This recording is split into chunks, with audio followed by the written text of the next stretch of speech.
नमस्कार, मेरा नाम है शुभम गुप्ता और आप देखना शुरू कर चुके हैं वीके न्यूज। आज हम बात करेंगे एक ऐसे ड्रामे की जो दिल्ली की सड़कों से शुरू होकर शिमला की पहाड़ियों तक पहुंच गया है और अब राजनीति की उस गहराई को छू रहा है जहां गिरफ्तारियां सिर्फ कानूनी नहीं बल्कि सियासी हो जाती हैं।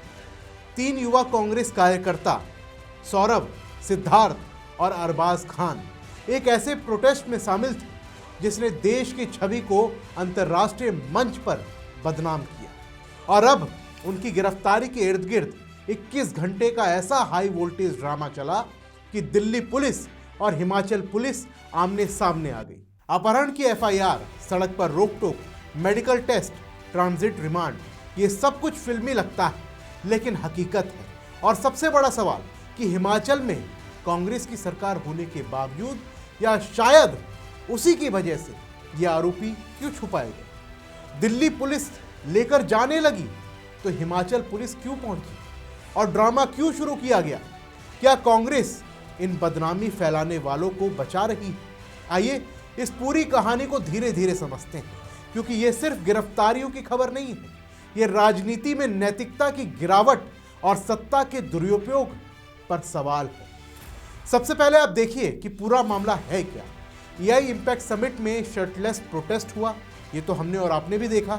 एक ऐसा विरोध हुआ जहां युवा कांग्रेस कार्यकर्ता अर्धनग्न होकर भारत की छवि को वैश्विक मंच पर बदनाम करने की कोशिश कर रहे थे। उस कार्यक्रम में 20 से ज्यादा देश के प्रतिनिधि थे और ये प्रोटेस्ट सिर्फ राजनीतिक अशांति फैलाने का नहीं था बल्कि देश की इज्जत पर हमला था।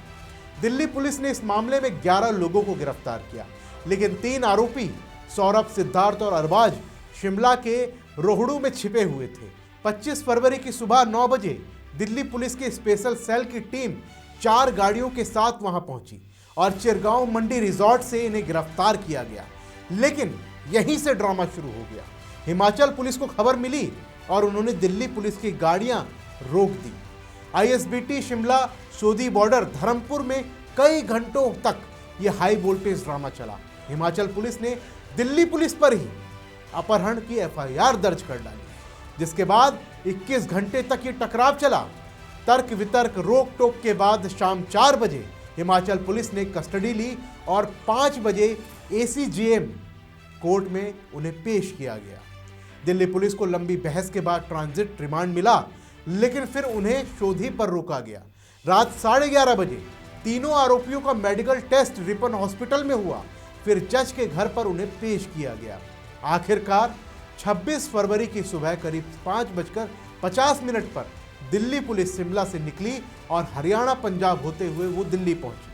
अब आरोपी पटियाला हाउस कोर्ट में पेश होने वाले हैं या फिर इस खबर के आप तक पहुंचने तक पहुंच जाएंगे। लेकिन अब आप एक बात समझिए, हिमाचल में कांग्रेस की सरकार है और ये पूरा ड्रामा कांग्रेस की शय पर हुआ है। आरोपी छिपे क्यों थे? क्योंकि कांग्रेस इन्हें बचा रही थी। हिमाचल पुलिस ने दिल्ली पुलिस को क्यों रोका? क्योंकि सरकार का दबाव था। ट्रांजिट रिमांड मिलने के बाद भी रोकना, एफआईआर करना, ये कानून का नहीं, राजनीति का दबाव का खेल है। अब सवाल यह है कि इन देश को बदनाम करने वालों को कांग्रेस क्यों बचा रही थी? क्योंकि तार ऊपर तक जाते हैं। सिद्धार्थ कांग्रेस आईटी सेल से जुड़ा हुआ है। प्रशांत किशोर के साथ उसने काम किया है। प्रोटेस्ट राहुल गांधी के इशारे पर हुआ था ऐसा लगता है और राहुल डर गए हैं। उन्हें पता है कि जांच आगे बढ़ी तो नाम उनका आएगा और उनकी जल्द गिरफ्तारी भी हो सकती है। कांग्रेस हिमाचल में उन्हें छुपा रही थी, लेकिन दिल्ली पुलिस ने उन्हें पकड़ लिया। इसका मतलब साफ है कि कांग्रेस सत्ता का दुरुपयोग कर रही है, आरोपियों को बचा रही है। राहुल गांधी की अगर हम बात करें तो राहुल का एकमात्र एजेंडा क्या है? मोदी को गाली देना। लेकिन जब जवाब मिलता है तो वो चुप्पी साध लेते हैं और वो खुद शुरू से ही देश के खिलाफ साजिश करने वालों से जुड़े रहे हैं। उनकी 247 विदेश यात्राएं जिनकी कोई पूरी जानकारी ही नहीं है। वो कैलाश यात्रा पर जाते हैं लेकिन नेपाल से गायब हो जाते हैं। उसके बाद वो कहाँ जाते हैं किसी को भी पता नहीं, यहाँ तक कि कांग्रेस के नेताओं को खुद पता नहीं होता। वो चीन जाते हैं, चीन में किससे मिलते हैं कुछ पता नहीं। वो चाइनीज एम्बेसी में हाका नूडल्स खाते हैं। मीडिया खबर चलाती है तो फेक न्यूज़ बताते हैं। जब चाइनीज एम्बेसी खुद फोटो वायरल कर देती है तो वो चुप हो जाते हैं। सोरोस से मिलना, उमर खालिद का बचाव करना, उज्बेकिस्तान में अमेरिकी डिप स्टेट से मिलना और तो और पाकिस्तानी मुस्लिम ब्रदरहुड वाले कार्यक्रम वो मैनेज करते हैं। 2008 में कांग्रेस कम्युनिस्ट पार्टी ऑफ चीन से MOU साउथ एशिया पॉलिसी पर कोऑर्डिनेशन पर, पाकिस्तान बांग्लादेश से डील, सवाल बहुत हैं, लेकिन राहुल जी के पास कोई जवाब नहीं। राहुल PM कॉम्प्रोमाइज्ड कहते हैं, लेकिन खुद का इतिहास उन्हें नहीं दिखता। वो हमेशा से देश के खिलाफ चलने वालों की कठपुतली बनते हुए आए हैं, लेकिन आज वो खुद फंस गए हैं। अब आप ही बताइए, आपको क्या लगता है कि राहुल गांधी इस मामले में गिरफ्तार हो सकते हैं? और अगर हाँ, तो कब तक? अपना जवाब हमें कमेंट बॉक्स में दीजिए। फिलहाल के लिए इस रिपोर्ट में बस इतना ही। मिलते हैं अगली वीडियो में, तब तक के लिए जय हिंद। VK न्यूज, राष्ट्र के नाम। VK न्यूज, राष्ट्र के नाम।